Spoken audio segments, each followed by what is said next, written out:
waist down, Randall is actually standing hip deep in mud at all times. Not what I thought you were going to say.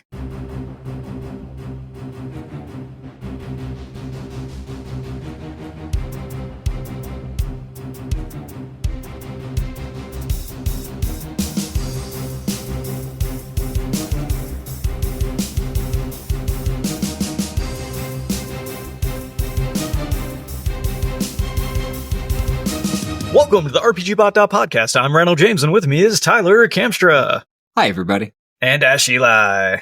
Everybody was kung fu fighting. That's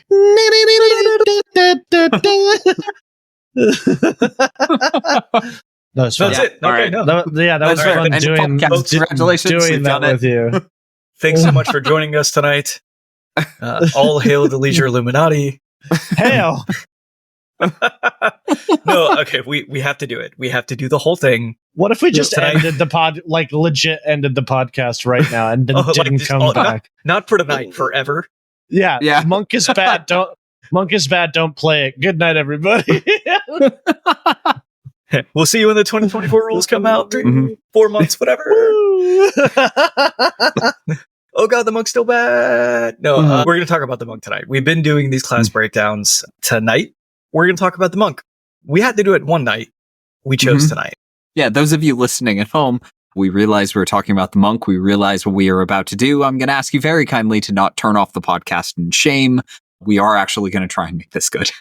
Yeah, I was not consulted about this decision, by the way. Just Tyler was like, "We're doing monk," and I was like, "Why, dear God, why?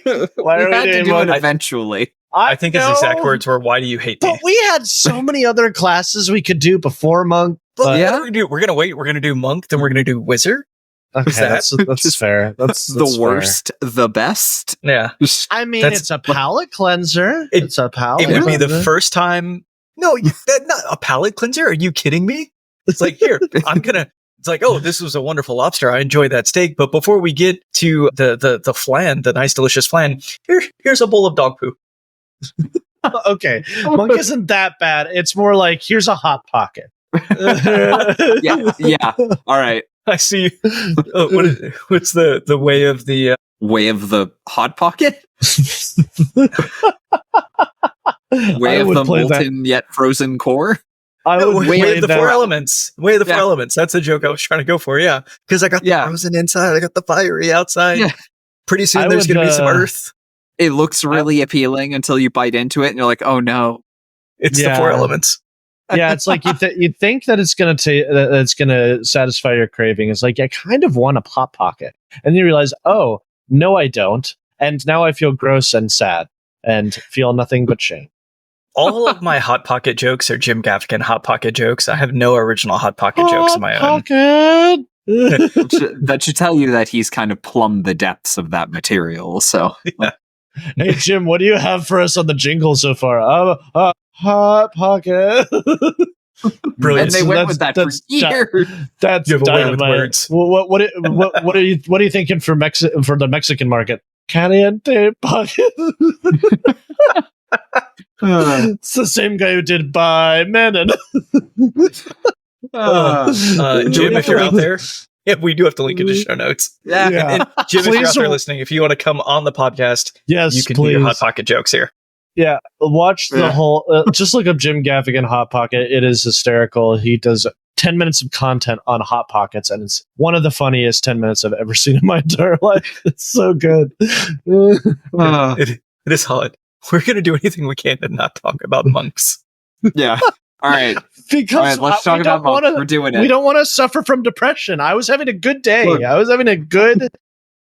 And now you're asking me to eat a Hot Pocket, which I don't want to eat a Hot Pocket. It activates my reflex. Depression, can I ask you a question about being sad?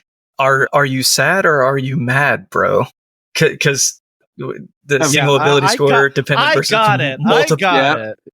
I love that. So the monk, the monk is mad. The monk is a multi-ability dependent character, and so we're going to talk about that. Yeah, at level 1. I suddenly got a massive migraine, and I think I know who's to blame for this. Okay, before we jump into this, before we jump into this, we're just going to real quick, we're going to stare at the cultural issues with the monk.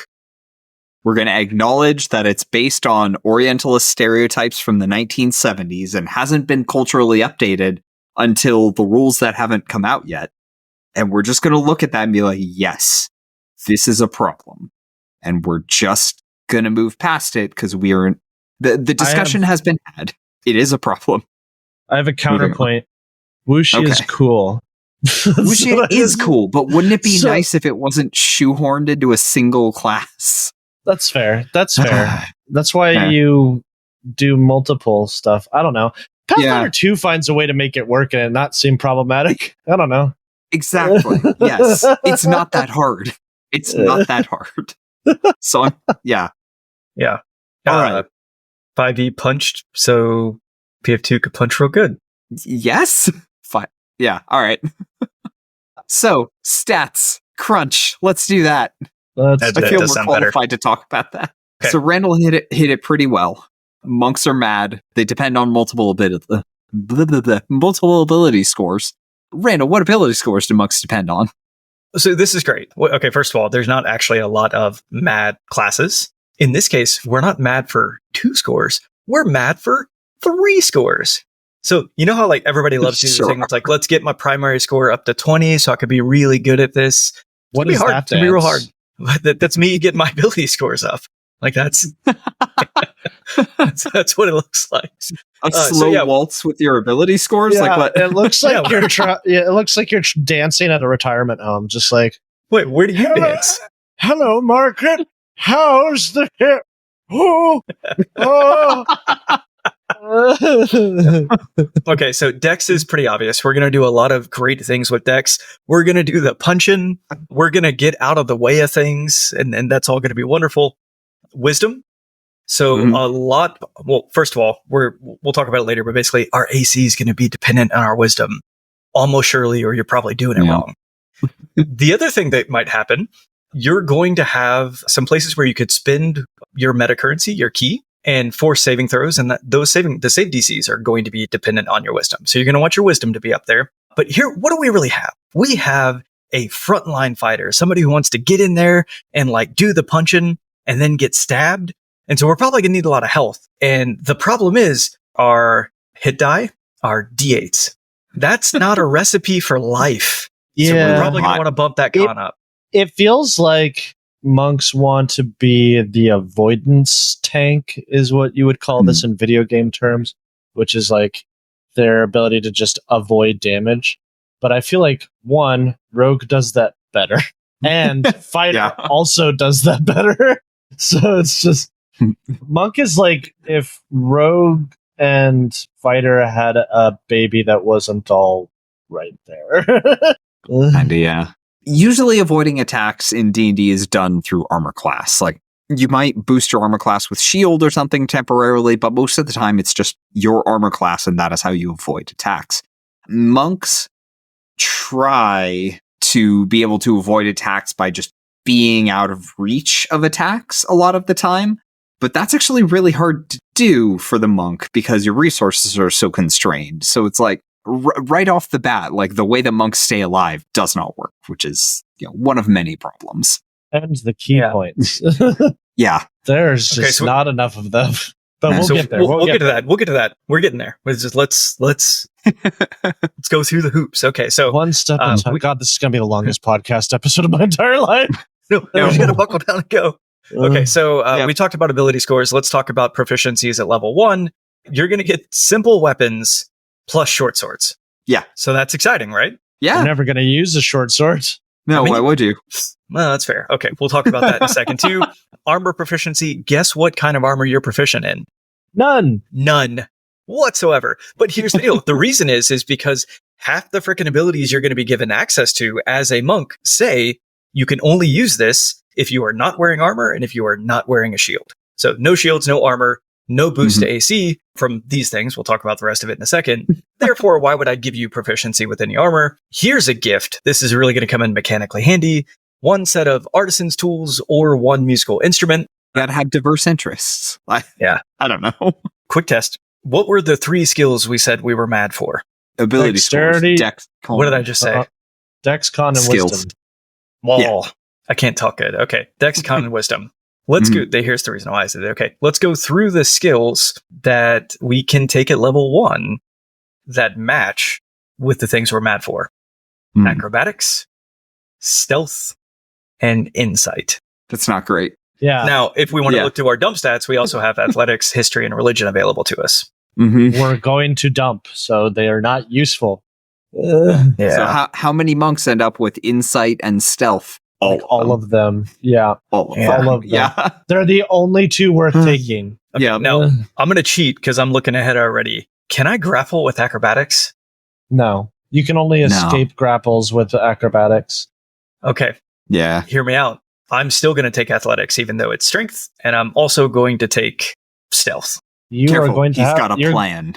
you're going to have a bad time, sir. That's all I will say about that. Well, we're all going to have a bad time. That's why we're here. I know where you're going. I think you think your subclass is going to make up for this in some way, but I guarantee you it's not. Look, I'm just going to be fun. the best monk I One can of you be. is going to be one of you is going to be right, and I'm not going to say who because that's fun for me. The one thing I will say is that I did have a player use the subclass that you're using to cheese grade a person, so it can work. It's just you got to build it carefully. Oh, and I guess we should talk about saving throws. So we get strength and dex. That's cool. It's fine. Eventually, we get to be proficient in every saving throw, including death saves, which is kind of neat. Just got to survive. Nice. Yeah. That's very nice. To make it to level 14 as a monk. Good luck. Which is it's a tall task. Tall task. It's like my part. All the other player characters in my party encouraged me to retire early. I don't know what that means. But I want to achieve Diamond Soul status. All right, we'll get to that. Okay, let's start.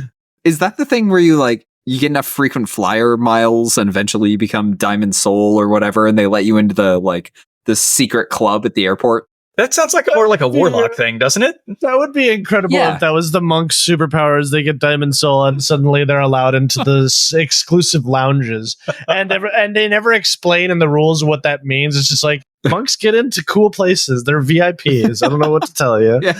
Because monks are that cool. Gast loves them. Okay, enough stalling. We need to get into it. Okay.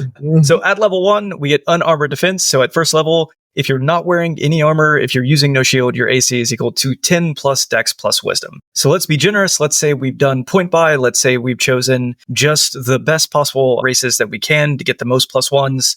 Now, what's our AC going to start with at level 1? At most 16. Actually, if you're a turtle, 17. Just ignore unarmed defense entirely. But realistically, it's going to be 16. Well, I know where I'm going then. I'm making Oogway from Kung Fu Panda. It works. Yeah. All right. 17 for you, 16 for the rest of us. Beautiful. Okay. We get martial arts at level 1 as well. Our martial arts are going to come with a martial arts die. And that sounds really metal, but it's not. Yeah. Okay. So first, there's a lot of things we're going to talk about that rely on a monk weapon. Let's define what we mean by a monk weapon. A short sword or a simple melee weapon that doesn't have a quarterstaff or spear. Yeah. That doesn't have the two-handed or heavy property. The largest damage die you can possibly get from a simple weapon is 1d8, which means quarterstaff or spear used in two hands. And that's the best you can do. Isn't a quarterstaff technically wielded with two hands, and it specifically says you can't wield it with two hands? No, you can use it with one hand. It's like a very long, skinny club, I guess. Right. But so in order to get the D8, you have to wield it with two hands. But the monk feature specifically says that it can't be a weapon you wield with two hands. It can't have the two-handed property, so it can't be like a longbow, glaive, great club. I think. So versatile is fine. Got it. The martial arts die can replace the damage on whatever weapon you're using, but it starts out as a D4, and name one weapon with a smaller than D4 damage die. No, you can't. There are no. Yeah. Hey, what level does the martial arts die exceed 1d8? Wait. There is actually a weapon that goes lower than a D4. It's a dart gun. Okay. It does one damage. Oh, that's right. Blowgun. Blowgun. That never occurred to me. 1 damage. You've been. You could It's not but it's not a melee weapon. It's not a melee weapon. No. Yeah, that's true. But still, You're running up to people, stabbing them parts. It is a simple. It is a simple weapon, though, so I think monks can use it. I don't know They why are you'd want proficient at to. the very least. Yeah, They just I can't don't use it know with their martial art die. why you'd Yeah. want to, unless it's like, I guess you could use it for range and just make sure there's poison attached to it. Wait, that could be kind of Wait fun. till we get to the optional class feature in level 2. I've got something for you that's going to be a little bit exciting if your fantasy is using a dart as a monk. Okay. Yeah. Martial arts in addition to this, so you get to use dex for attack rolls and add your damage in lieu of adding strength for unarmed strikes and monk weapons. So now that we know what a monk weapon is, basically let's sub strength. Instead of using strength, we're going to use dex. Like Tyler said, our martial arts die is going to start as a D4, and that kind of sucks. And when you make an attack with an unarmed strike or monk weapon, you can make an unarmed strike as a bonus action. Wait, I want to back up a sec. So, Tyler, you asked when does their martial arts die break a D8? So do you mean like when does it go higher than a D8? Yeah. I know this. Yeah, 17th level. Jesus Yeah. Christ. Yep. Yeah. Which is why I advocate so hard for just getting a spear. Yeah. God, it's frustrating. Well, you're still going to do a lot of punching with this class, and so having it go up to a D6 and a D8 is going to be exciting there. But yeah, Tyler, tell us about Key. So we already talked about the cultural stuff. We're just going to look at it and say, like, yes, that's a problem. We're not going to deal with that here. Yep. Just going to look at the crunch. They are renaming this to discipline points in the 2024 rules. Yeah. Okay, get rid of the points. Just say discipline. The points makes it sound too nerdy. I don't know. But then sorcery like, points would just be sorcery. Right, which I hate. I also hate sorcery points. It sounds really uncreative. Okay. I don't know. I don't like the term point. They don't bother me. Just call them cool points. I don't know. I don't think that it's a very specific nitpick of mine, but it's a hill that I will die on. Get rid of the points. Okay, so come up with something points, better. Key. Yeah. All right. Key, you get a pool of points. Starting at level 2, the number of points you have is equal to your monk level. They recharge on a short rest. You can spend them to do a series of things. Starting at level 2, Flurry of Blows, Patient Defense, Step of the Wind. And a lot of people heard me say, Flurry of Blows, garbage, additional garbage. It is very, very easy to play a monk and use Flurry of Blows first turn and every turn thereafter until you run out of key points. And then that is how most people play monks. Yes. Sorry. Yeah. Accurate. No, your party will finish the fight. Oh, well, I mean, they might, but you'll be dead. Especially at low levels, you really just can't burn through that key. You only have 2 points per short rest. In the typical adventuring day, as intended by the Dungeon Master's Guide, you're going to have 2 to 3 encounters between short rests, which means you get to spend 1 key point per encounter for now. Eventually, you'll have way more, and it'll be a much freer... Yeah, exactly. Woo! So much fun as a monk. It doesn't get any better. Like, I mean, it does, but it never It gets a feels little like better. it. Not really.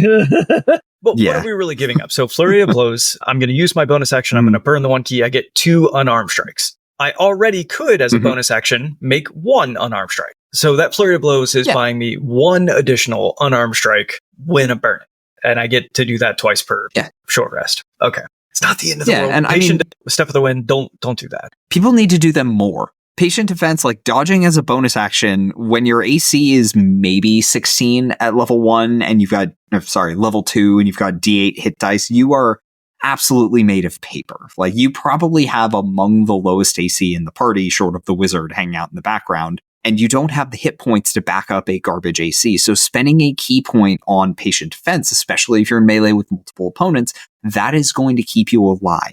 Normally, it makes much more sense just to kill things faster so that they can't come back at you. But you can't do that either because you're a monk. Yeah. We are not yet at the point where you are lethal enough to justify going all in on offense. You need to survive to level 5 before you get to feel cool. For now, just focus on surviving. Patient defense will keep you alive, and Step of the Wind will just keep you out of reach. Well, that's what I'm saying. At that point, shouldn't I just disengage and get out? Like, if I'm in that bad place. Yeah, I mean, that is one way to handle it. But also, like Tyler said, there have been situations for monk players that I've seen where you're just surrounded by mooks. Yeah. And so disengaging isn't really an option. So dodge can really help in that situation. What? Also, if you don't have enough movement to get out of the reach of their land speed or whatever, disengage won't always keep you alive because they can just walk right back up to you and hit you again. That too. I don't want them to. Well, okay, we'll get something for that in a little bit. It's like all of this is additive. Wing Lady in the chat said the number of times I've said blurry of flows. My immediate thought is like an Eminem rap battle. I do love that. One of my players, I don't know if I mentioned this before, one of my players in one of my Pathfinder games is playing a monk with a bow. And so every time he flurry of blows, he says, I'm going to flurry of bows. And I'm like, that's incredible. I love that. That is good. Okay. Also at level 2, we get unarmored movement. Our speed is increased by 10. And so we were talking about a moment ago, the idea that like maybe I want to disengage. Great news, because I'm not wearing any armor. I'm real fast. So I got that extra 10 feet of movement. Maybe I really can outrun my pursuers while my friends kill them. I will say the monk speed increases are probably the coolest part of the monk class because you can do some stupid stuff with the monk speed. Yeah. Like run away very quickly. Especially if you play Tabaxi and stuff. You can attain obscene amounts of speed, which isn't always useful, but yeah. Yeah. But it isn't always useful, but there have been cases that I've played in where things are just super far away from me, or they teleport away from me. They're not away from me anymore. The barbarian is going to feel very sheepish when he's still chugging back behind. I'm like, oh, you just finally got here? I've been here the whole time. It doesn't sound like a sexy feature when you're just looking at it, but trust me, not having to think about movement ever or distance ever on a melee class is actually really good and is something that will pay off. I guarantee it. Design wise, right? Like Step of the Wind and unarmored movement were designed to go together, right? Like I'm going to run 20 feet in, I'm going to do the punch, I'm going to run 20 feet out, or I'm going to do the spear stab and I'm going to run 20 feet out. I'm going to use my bonus action to disengage and I'm having a good time. And on the rare chance that I get the opportunity that I actually do kill someone, then I can use my bonus action to attack if somebody else is next to me.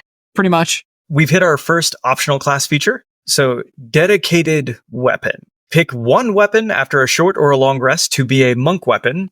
It must be a simple or martial weapon. You must be proficient with it. It must not have the heavy or special property. Nothing here says that this can't be a ranged weapon. Am I wrong? That is correct. So as an optional class feature, you could pick. You could pick a crossbow, which would be a super weird choice, but you could pick one. And now I guess I could. Well, I could pick my dart gun first of all, because then I could use my martial arts die as it as it progressed. I could do all the dart damage, or I could pick a crossbow and then I guess not improve upon it until level 17. Okay. Realistically, what folks are going to do with this is they're going to pick a longsword or something, or a warhammer, because it's, upgrading from that 1d8 with a versatile weapon to 1d10. It's like, oh yeah, now you don't care about that martial arts die basically at all, except for flurry of blows. But where am I going to gain proficiency? Because the longsword is... Oh, that's right, martial. You can get proficiency in weapons from a lot of different races: dwarf, elf, others, but mostly those two. I just want to say how freaking bogus it is that you cannot take glaive as a weapon, either in Kensei Monk or here. And let me explain why I think that's bogus. Because Guandao, iconic weapon that a lot of martial artists used in ancient China, is basically equivalent to a glaive. Let me use a glaive. Come on. Yeah. Let me have one cool thing as a monk. You won't even let me have that? Are you kidding me? Are you legitimately kidding me? I was looking up. When you guys were mentioning this, I was like, I wonder if I could take glaive. Nope, heavy. Oh, just when I thought monk could not be garbage, it continues to be garbage. Thanks. I hate it. There's a lot of choices in the design of monk that I just really disagree with. Yeah, there's the more in this episode. Are folks at home? Are you picking up on? Okay. Prepare for a lot of rants about how stupid the design decisions are and how it's just like there was an obvious good choice that you could have put here to make this actually good, and instead you were like, what if I made this more garbage? What if we did that instead? Now, a lot of these design decisions were inherited from previous editions. Like, monks had the same ridiculous proficiencies in 3rd edition and probably in editions before that. So, like, we're building on just decades of why. Why is this like this? Just decades of it. Yeah. And consistently throughout the monk's history in every edition except possibly 4th edition, honestly don't know, monk has always been awful. Like, the monk has always been the worst class. Like, the fact that we got to 5th edition and people looked at rangers and thought that might be the worst class, that is like the highlight of the monk's history. It has literally never been good. Well, Pathfinder 2. Yeah. If you want to play a monk and you want to have a good time, just play Pathfinder 2. It's so much better. Yeah. And with that, everybody, we're ready to pick our monastic tradition. I hope that's how you pronounce that word. I've never said it aloud. Tradition? Yes, that's how you pronounce monastic. We almost had another Chimelian situation. How would you pronounce it? Is it monastic? Is that how you pronounce it? Monastic? Monastic? No, it's monastic. Okay. Do you two speak English at all? Like, have you been trained? Do you learn the language? You continually butcher it. How dare Ash, I need you to do the thing where you say things and then we say how we feel about them. Okay, no, wait. Let's be very clear on this. Yeah. Just in our head, like, good or bad. Good for a monk. For a monk. We're not talking about in relation to everything else, because everything would just be like garbage, mid, garbage, slightly above mid, but mostly mid. Let's, so yeah, in terms of the monk, are we ready? We are ready. Ascendant Dragon. I don't know enough. It's goodish. It's not amazing, but it's good. For the monk. You're fun. Of the options you have for monk, is it good? Yeah. Green. 3 stars. Okay. Again, we're setting aside biases of like power in comparison to everybody else. All right. Astral Self. I would say pretty good. I love it. Real good. Yeah. Yeah. Drunken Master. Meh. It's fine. It's not super powerful, but it's fun. Thematically fun. The flavor of it is fun, and, avoiding gain hit is a little hoppy. 4 elements. Trash. God, not good. Awful. It's the hot pocket. I wish it was good, but it is not. Kensei, I would argue probably the best one aside from Open Hand. I don't care for it. I think it's easy to look at a lot of the features and think like, oh yeah, this looks awesome, and then you build it and it's like, oh, none of these things work together. I've seen some busted Kensei monks, but that's also because they multi-classed like with other things. There you go. Yeah. I've seen Kensei monk multi-classed with like samurai, and it's ridiculous. Okay, I could see that. Yeah. Which thematically appropriate, makes sense. Yeah. Long Death. It can be fun.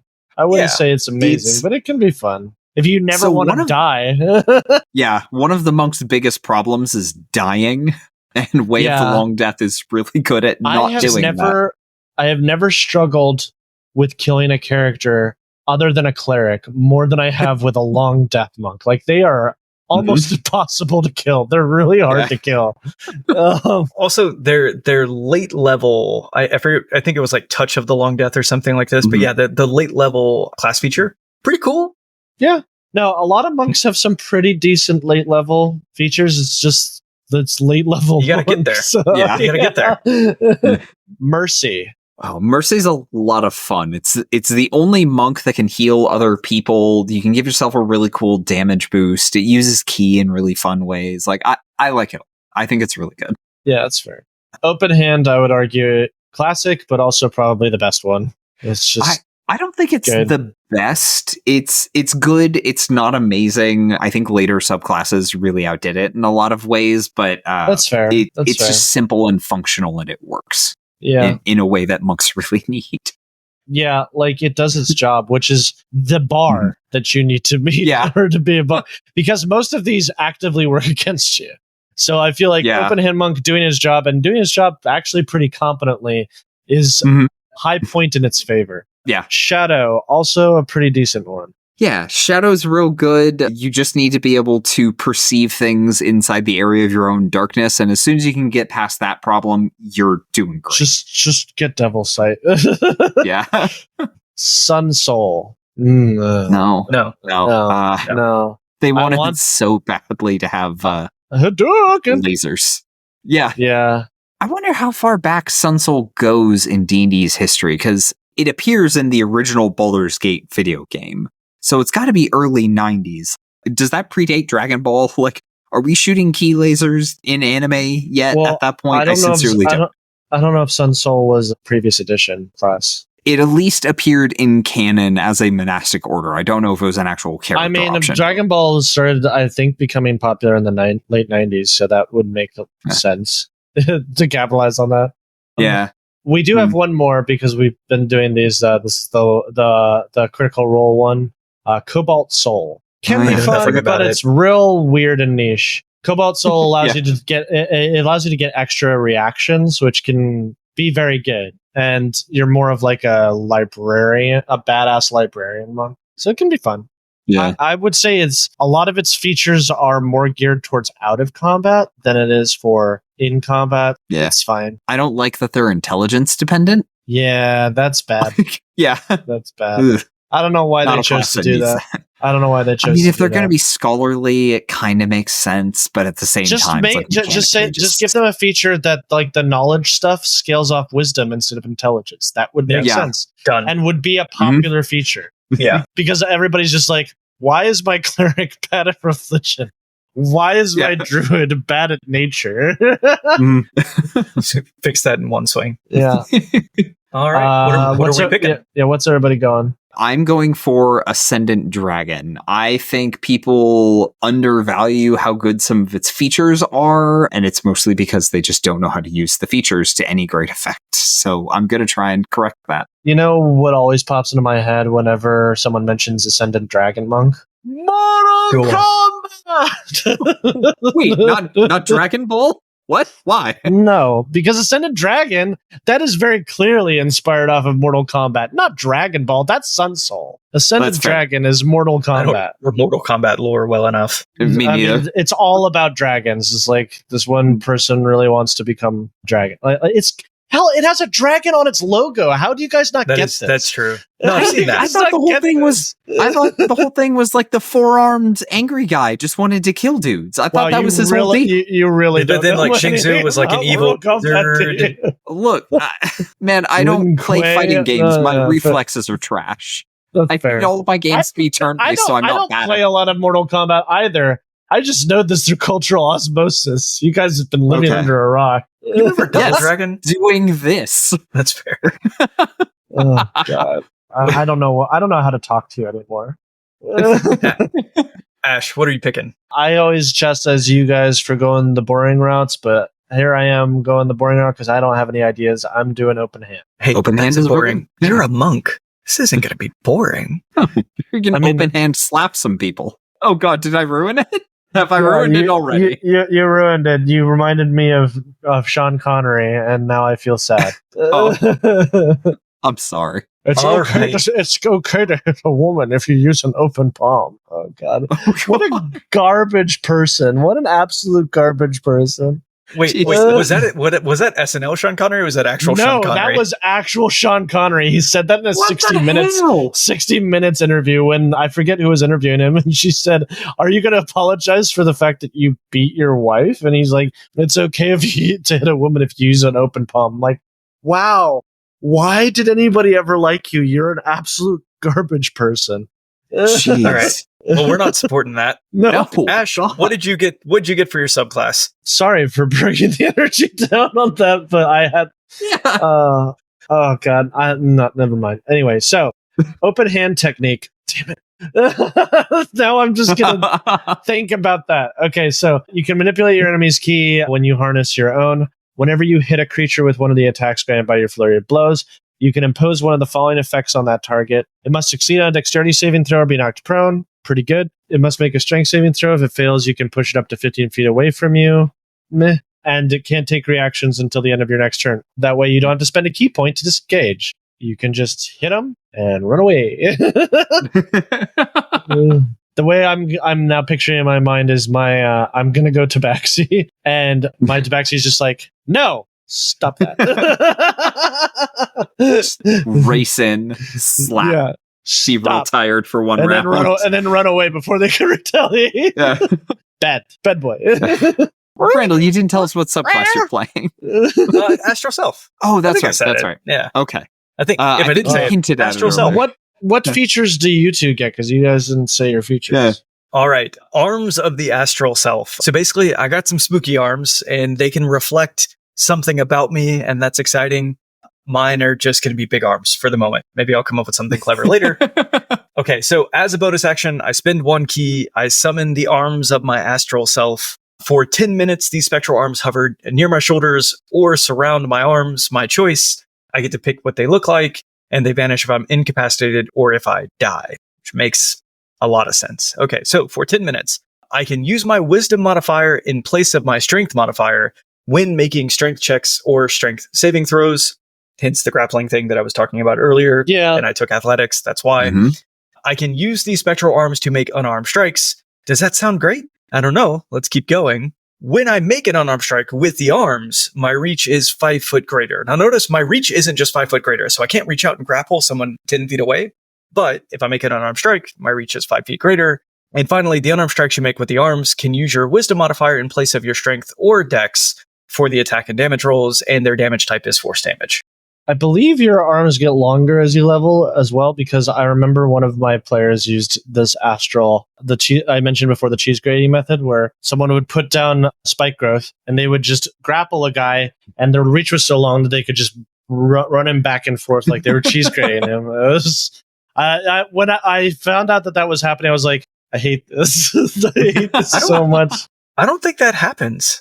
100% does, and I advocate for it frequently on the website. 100% it happens. That's like a legitimate strategy. Say that? Oh, that, what do you mean? So that's the cheese grater thing. Like, that is just part of the grappling rules. When you have a creature grappled, you can move the grapple using half of your movement. Yeah, okay, that makes sense. Yeah, you just walk them back and forth. That makes perfect sense. Okay, but I don't get like eventually 15 feet or 20 feet of grab. There's ways of increasing your reach. I don't know if it's specifically an Astro Monk, but there might be like a race or feat you can take, like especially if like you go Bugbear.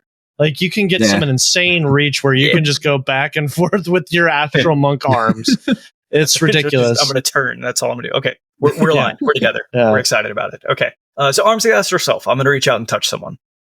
All right, I get a bunch of cool stuff right at level 3. So I get Draconic Disciple, which has 3 things in it. So first, Draconic Presence.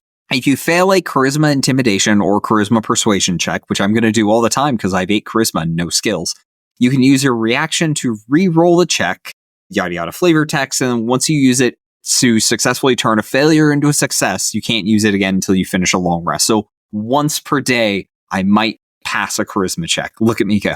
That's pretty good. Second, I get Draconic Strike. Anytime I make an unarmed strike, I can change the damage from whatever it is to acid, cold, fire, lightning, or poison. So like 99% of the time, it's going to be lightning. Tongue of Dragons. I can learn to speak, read, and write Draconic or one other language. And then the cool thing, the thing that really draws you in, is Breath of the Dragon. Whenever I take the attack action, I can replace one of my attacks with a dragon breath, and it can be either a 20-foot cone or a 30-foot line, and then deals one of the same damage types, so acid, cold, fire, lightning, poison.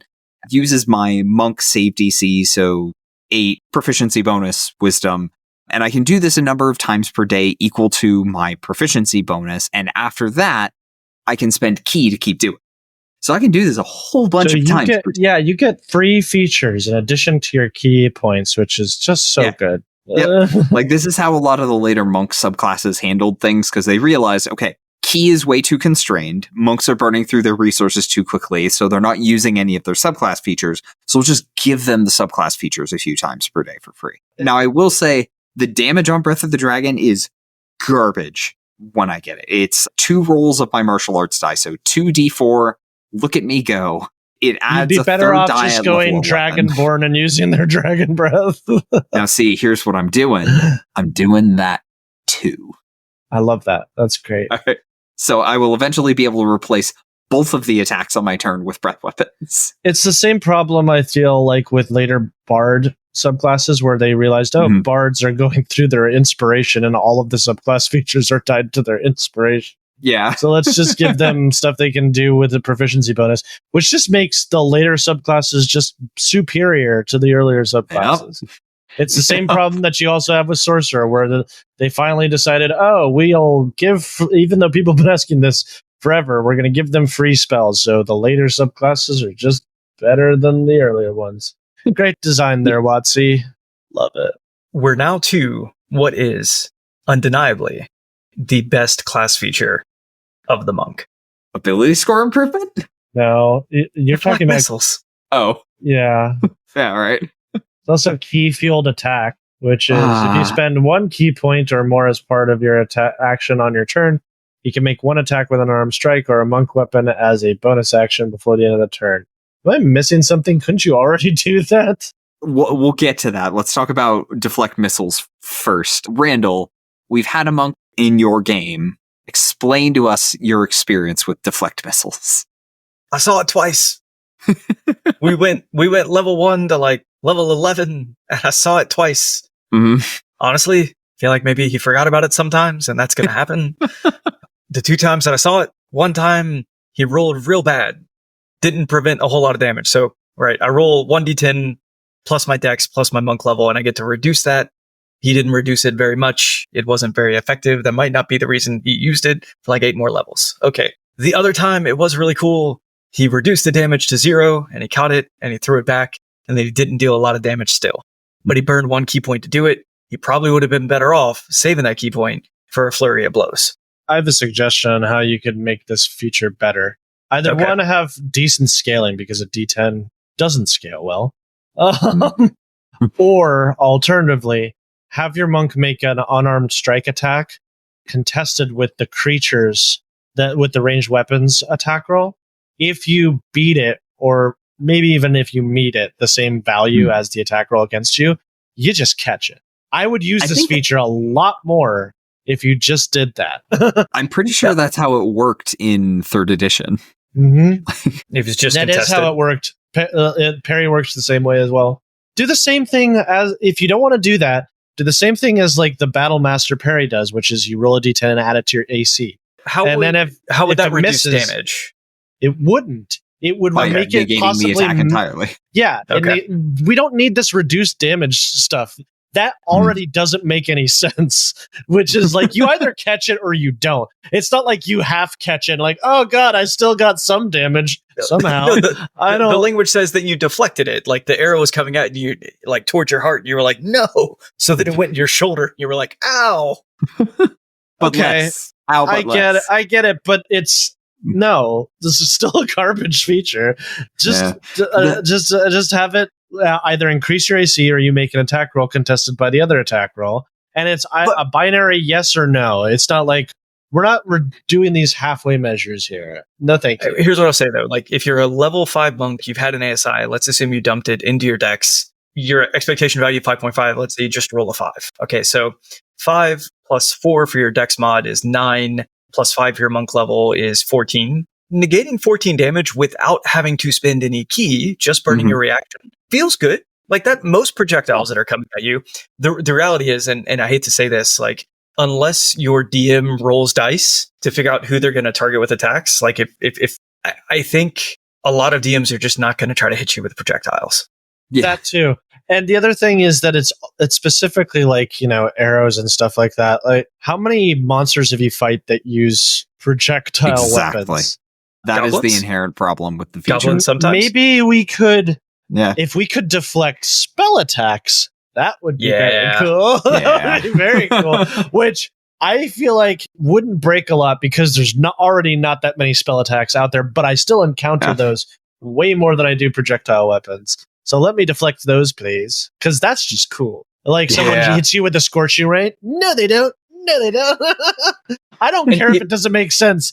It's cool. Let me be cool.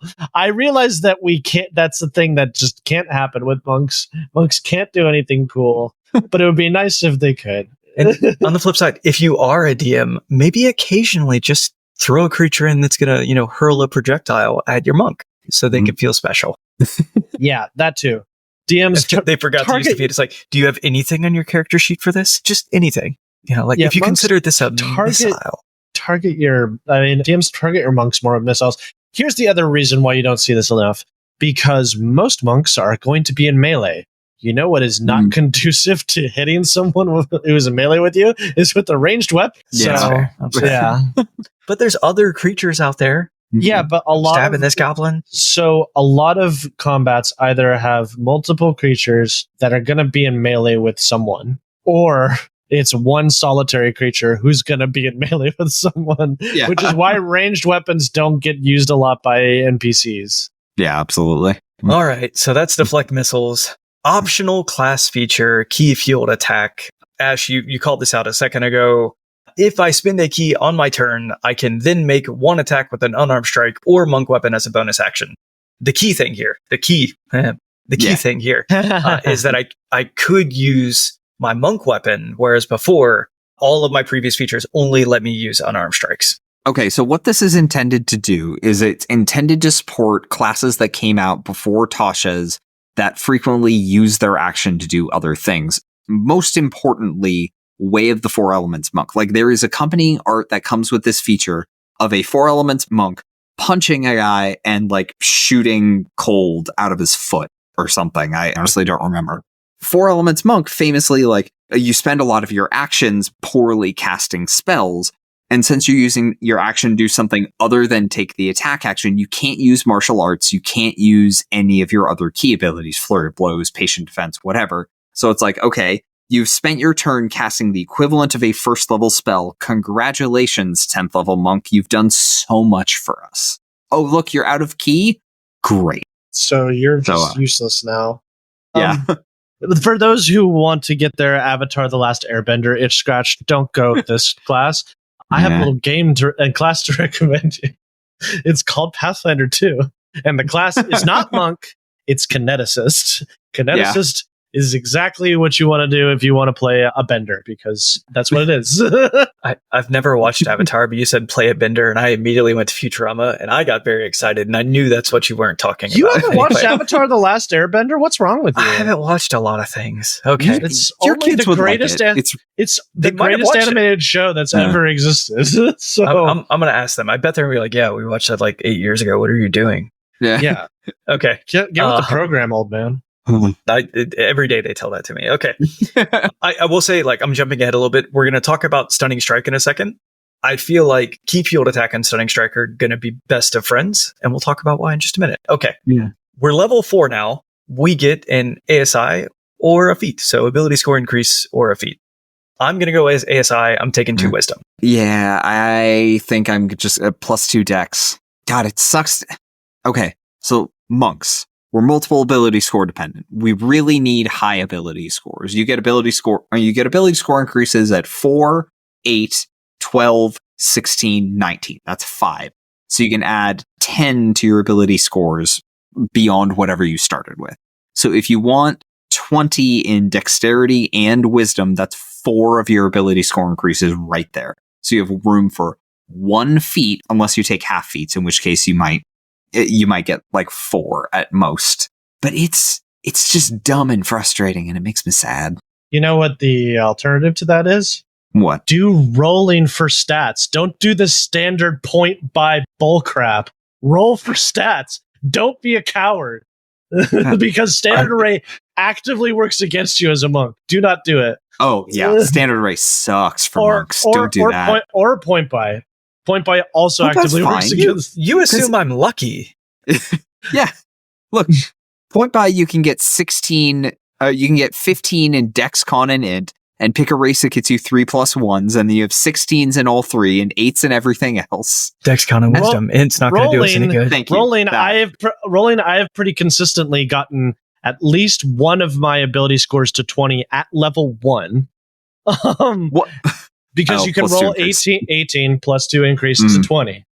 That's and if not that, I can get pretty close to that. So I only need to I can still get like at least one ability score to 18. So I only need to spend one ability score increase to get it to 20, and the other one I can get like a 16 or an 18. I'm already doing better than point buy. But Okay, that's so just me. what I'm hearing is if you roll really well when you're rolling stats, you have to play the monk to compensate. No. Congratulations, you've done so well. You're going to play a monk so the rest of us don't feel bad. Ash, what are you doing with your ASI or feat? I'm not following you boring guys with your dex. I need to make up for my poor dex. No. I want wisdom, for the record. I'm doubling down on the doubling down on the garbage. Okay. I'm picking mobile cuz Okay. Yeah. All right, Roman, folks, what mobile does? Mobile, let me get the exact language on it. My speed increases by 10. When I use the dash action, difficult terrain doesn't cost me extra movement. And when I make a melee attack against a creature, I don't provoke opportunity attacks from that creature for the rest of the turn. Meaning I am just coming in, punching people, getting out. Yeah. Oh, but that's great, because then you can use Flurry of Blows instead of having to use Step of the Wind to get out. You can just get out. Yeah, That's great. exactly. I love Also, that. the other thing is, since I'm going Tabaxi, let me read you what Tabaxi can do. The Tabaxi speed thing, yeah. Yes, obviously we had to do it. So, feline agility. Your reflexes and agility allow you to move with a burst of speed. When you move on your turn in combat, you can double your speed until the end of the turn. Once you use this trait, you can't use it again until you move 0 feet on one of your turns. So, very good. Now let's also combine that with haste. And maybe for extra measure, boots of speed. I can now reach 2,000 feet at like level 17, 2,000 feet around. It's insane. It gets crazy. Yeah, 2,000 feet in 6 seconds. Like you're outrunning cars. Yep. Like yeah. It's just like I don't recommend that for a cat. the bad guy's getting away. No, he's not. How far away is he getting? He's on a dragon. He's still not getting away from me. I don't know what you want from. I don't know what you think you're getting here. He's not getting away from me. DM pulls out the chase rules, and you're just like, exactly. We don't do that here. Yeah. It's like, I'm thinking about running a campaign in a city. Like, we're all going to be guards. I'm going to do a lot of chase scenes. Like, you got to get the bad guys. Yeah, DM, you can put the chase rules away. You're not going to need them while I'm around. I'm sorry. Prepare to have either your bad guys have to teleport away to survive, or they're not getting away from me. Basically, just Ash chasing Nightcrawler. Oh no! But honestly, a cat would love that if you think about it. Yeah, I'm literally the Flash. Just all right. Anyway, level 4, we get slow fall. This is great, right? So It's reduce fine. falling damage by 5 times your monk level. how many times have you fallen in a game? A lot. Oh my god! All the time. Really? Okay, Pit traps, shoved off of buildings. Yeah, all the time. that's fair. Like, I forgot that you sometimes guys had a famous DBK with someone falling. That was him. Yeah. well, the person who jumped off the building survived. No, but you grappled a bird, and then That's true. it flew you up really high, and then you And then- powerbombed a deity. Yeah, Which Worth is it. an epic way to go out. I love that. Yeah. That's fantastic. it was Then better than surviving. Then I died trying to save you. Yeah, that was a mistake. You shouldn't. It was a mistake. Yeah, really. I learned. Yeah. I learned the hard way, but I learned.